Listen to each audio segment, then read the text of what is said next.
गिरीश मिश्रा अपने जीवन के आखिरी समय में थे जब उनके बेटे ने उन्हें एक हॉस्टल में दर्ज करवाया। अब ये जो हॉस्टल था ये काफी अलग सा था। ये किसी ट्रेडिशनल ओल्ड एज होम जैसा नहीं था जहाँ पे उनकी देखभाल के लिए बहुत सारी फैसिलिटीज हो, सुख सुविधा हो, बल्कि ये एक छोटी सी अंधेरी सी बिल्डिंग थी जिसमें सिर्फ और सिर्फ 12 कमरे थे। अगले 2 हफ्ते तक गिरीश मिश्रा के बेटे और बेटी ने उनकी देखभाल की। वो उनका फेवरेट खाना उन तक पहुंचाते, उनकी हर तरीके से सेवा करते और फाइनली वो दिन आ गया जिसका गिरीश मिश्रा जी को इंतजार था। उन्होंने वाराणसी में अपनी आखिरी सांस ली और उनकी मृत्यु हो गई। तो ये कहानी है एक ऐसे हॉस्टल की जहां गिरीश की तरह ही देश के अलग अलग कोनों से लोग अपनी आखिरी सांस लेने आते हैं, इन शॉर्ट मरने आते हैं।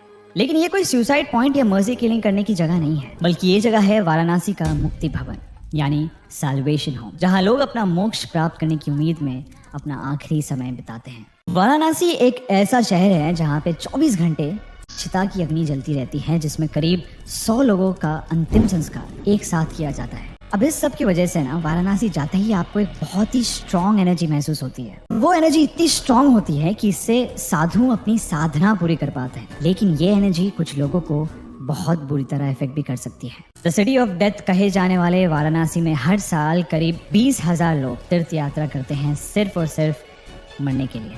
मुक्ति भवन जैसे जगहों का सिर्फ एक अनोखा मकसद होता है, इंसानों को वाराणसी में मृत्यु पाने का मौका देना। ये जगह स्पेशली उन लोगों के लिए बनाई जाती है जो अपनी जिंदगी के आखिरी दिनों में है और अपनी आखिरी सांस वाराणसी में लेना चाहते हैं। और इसलिए इनकी पॉलिसी होती है कि अगर 15 दिन तक आपकी मृत्यु नहीं होती है या फिर आपकी तबीयत में सुधार आता है तो आपको यहाँ से वापस जाना होगा।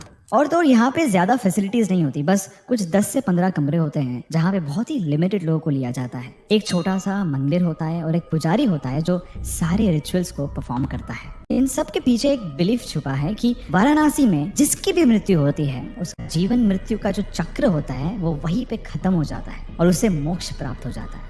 और ये जो बिलीफ है वो जुड़ी है वाराणसी के लंबे इतिहास से, जहाँ काफी समय पहले इस शहर को Kashi the city of lights कहा जाता था। तो कैसे ये सिटी ऑफ लाइट्स बन गई सिटी ऑफ डेथ? ऐसा माना जाता है कि काशी शिव जी ने बनाई थी। मत्स्य पुराण के हिसाब से शिव जी कहते हैं काशी मेरा राज है और यहाँ जो भी आएगा वो अपने सारे कर्मों से मुक्ति पाएगा। ब्राह्मण, क्षत्रिय, वैश्य, शूद्र, हर जाति और हर रंग का इंसान काशी में एक समान है। लेकिन इस सब के पीछे एक ऐसी कहानी है जिसे शायद कोई नहीं जानता। ये कहानी है ऋषि मार्कंडेय की।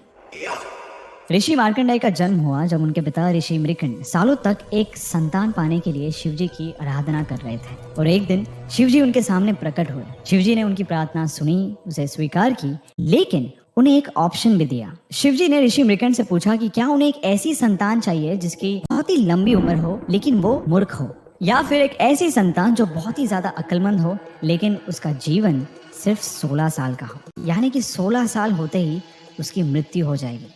ऋषि मृकंड ने कहा कि उन्हें एक अक्लमंद संतान चाहिए। शिवजी ने उनकी इच्छा पूरी की और उनकी पत्नी की कोख से जन्म हुआ ऋषि मार्कंडेय का। ऋषि मार्कंडेय इतने बुद्धिमान थे कि उन्होंने बचपन से ही वेदों और शास्त्रों का ज्ञान लेना शुरू कर दिया था। अब जैसे जैसे वो बड़े हुए उनका ज्ञान बढ़ता चला गया और वो एक बहुत बड़े शिव भक्त बन चुके थे। उन्हें अपने भाग्य के बारे में भी पता चल चुका था और इसीलिए 16 साल की उम्र से कुछ समय पहले से ही उन्होंने शिवजी की घोर तपस्या करना शुरू कर दिया था। और उनकी निश्चित मृत्यु का दिन आने पर जब यमराज के दूत ऋषि मार्कंडेय को लेने आए तब वो शिवजी के लिंग के साथ तपस्या में मग्न थे। यमदूतों ने अपना पूरा जोर लगाकर उन्हें वहां से ले जाने की कोशिश की, लेकिन एक शिव भक्त की भक्ति के सामने उनका जोर कम पड़ गया। और ये देख के यमराज खुद मार्कंडेय के प्राण लेने आए। यमराज से भयभीत होकर ऋषि मार्कंडेय ने शिवलिंग को कस के पकड़ लिया और अपनी जान को बख्श दिए जाने की प्रार्थना की। यमराज ने जब अपने चाबुक को ऋषि मार्कंडेय के गले में फंसाया तो उसी के साथ उसके फंदे ने शिवलिंग को भी अपने जकड़ में ले लिया। ये होने के बाद शिवजी बहुत ज्यादा क्रोधित हो गए और साक्षात वहां पे प्रकट हो गए और अपने भक्त की रक्षा करने के लिए उन्होंने अपने त्रिशूल से यमराज का सर धड़ से अलग कर दिया। एक शिव भक्त के सामने मृत्यु स्वयं पराजित हो गई। ऋषि मार्कंडेय को तो नया जीवन मिल गया, लेकिन यमराज की मृत्यु हो जाने की वजह से पृथ्वी पर जीवन और मृत्यु का संतुलन बिगड़ गया, क्योंकि अब बिना यमराज के किसी की मृत्यु हो नहीं सकती। चारों ओर असुर, राक्षस, पापियों का कहर बढ़ने लगा और संसार में पूरी तरह उथल पुथल मच चुका था। और इस वजह से सारे देवताओं ने मिलकर शिवजी से विनती की कि वो यमराज को दोबारा जिंदा कर दें। शिवजी ने उनकी बात मान ली और यमराज को दोबारा जीवित किया, लेकिन 2 शर्तों पर। पहली ये कि वो ऋषि मार्कंडेय का जीवन बख्श देंगे, उन पर कोई हानि नहीं आने देंगे, और दूसरी ये कि उस दिन के बाद से काशी में यमराज और उनके दूतों का प्रवेश करना सख्त मना है। शिवजी ने साक्षात मृत्यु को काशी में प्रवेश करने से मना कर दिया था, जिसकी वजह से जो भी काशी में अपनी देह त्यागता उनकी आत्मा यमलोक में नहीं जा सकती, जिससे उनका जो जीवन और मृत्यु का चक्र है वो वहीं पे खत्म हो जाता है और उन्हें मोक्ष प्राप्त हो जाता है। और यही कारण है कि आज लोगों का मानना है कि काशी में यानी वाराणसी में मृत्यु होने से मोक्ष प्राप्त हो जाता है। लेकिन कलयुग के अंधेरे भरे समय में लोगों ने इस बात का फायदा उठाना चाहा। धीरे धीरे दुष्ट और पापी लोगों से काशी भरने लगी और हर कोई ये सोचने लगा कि चाहे उन्होंने कितना भी पाप किया हो, जो कुछ भी किया हो, काशी में सब कुछ माफ हो जाता है। और इस वजह से संसार में बुराई और अराजकता अपनी सीमा पार कर चुकी थी, चारों ओर तबाही मच रही थी। और फाइनली इस सब को रोकने के लिए काशी में प्रकट हुए काल भैरव। अब काल भैरव लॉर्ड शिवा का एक भयंकर रूप है। क्रोध से भरी हुई आंखें, टाइगर के दांत, अपनी गर्दन पे लिपटे हुए सांप और इंसानी खोपड़ियों की माला पहने काल भैरव साक्षात डर का एक चेहरा है। ऐसा माना जाता है कि काल भैरव इतने शक्तिशाली हैं कि उन्होंने लॉर्ड ब्रह्मा का एक सर काट दिया था। और इसीलिए कहते हैं कि बुराई का नाश करने के लिए शिव जी ने काल भैरव को काशी के गेट्स पे तैनात किया हुआ है और उन्हें काशी का कोटवाल यानी रक्षक बुलाया जाता है। तो अगर आपने अपने जीवन में बहुत पाप किया है और यमलोक की सजा से बचने के लिए आप काशी जाते हैं, तो आपका सामना काल भैरव से होगा। मृत्यु के कुछ ही मोमेंट्स पहले जब आपका जीवन आपकी आंखों के सामने चल रहा होगा ना, उस समय काल भैरव आते हैं और आपको यमलोक में मिलने वाली सजा को कुछ ही मोमेंट्स में एक्सपीरियंस करवाते हैं। सजा को भैरवी यातना कहा जाता है, दी अल्टीमेट सफरिंग, यानी यमलोक की यातना जो पृथ्वी पर काशी में मिलती है, जिसे काल भैरव देते हैं। भैरवी यातना जिसको भी मिलती है ना, उसे ऐसा महसूस होता है कि उसके बहुत सारे शरीर है और उसके हर एक शरीर को उसके कर्मों की सजा एक साथ मिल रही है। उसे इतना दर्द महसूस होता है जितना कोई सपने में भी नहीं सोच सकता।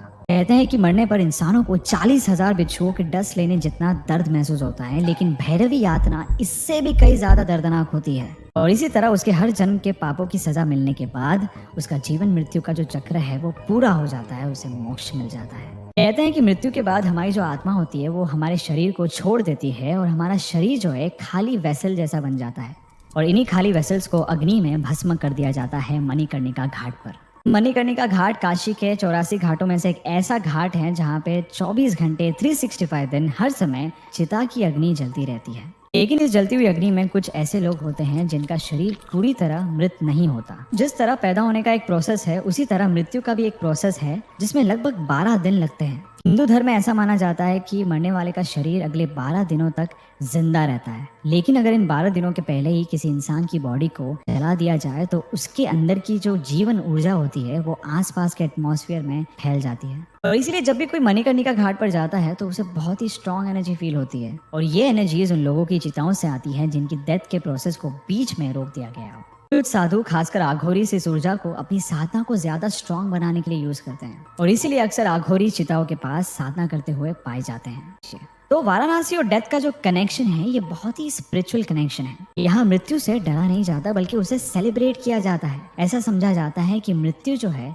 वो जीवन का ही एक हिस्सा है। और 24 घंटे जलती हुई लाशों की चिताओं पर बिताने वाले डोम राजा जो चिताओं को आग देते हैं, उनके लिए मृत्यु ही उनका पूरा जीवन है और वो मृत्यु से जुड़ी हुई हर एक चीज को, उस पूरे रिचुअल को शुद्ध मानते हैं। इतना कि कई बार चिता पे यूज होने वाली लकड़ियों से उनके घर का चूल्हा जलता है। और तो और वाराणसी में राख से होली खेली जाती है। तो ये सब हमें ये बताता है कि जीवन और मृत्यु आपस में कितने समान है और कैसे दोनों का अपना अपना महत्व है। तो आपके वाराणसी के बारे में क्या थॉट्स हैं हमें कमेंट्स में बताइए। और अगर आपको ये वीडियो पसंद आया है तो इसे लाइक कीजिए, शेयर कीजिए। See you in the next video.